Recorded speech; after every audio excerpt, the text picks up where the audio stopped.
Then you have the empirical, we have inferential, we have subjective, we have objective, and we have anecdotal.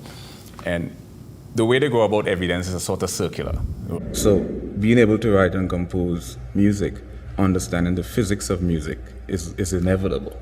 It helps you embody music as a whole far more effectively. Here's one of the phenomena in music is octaves.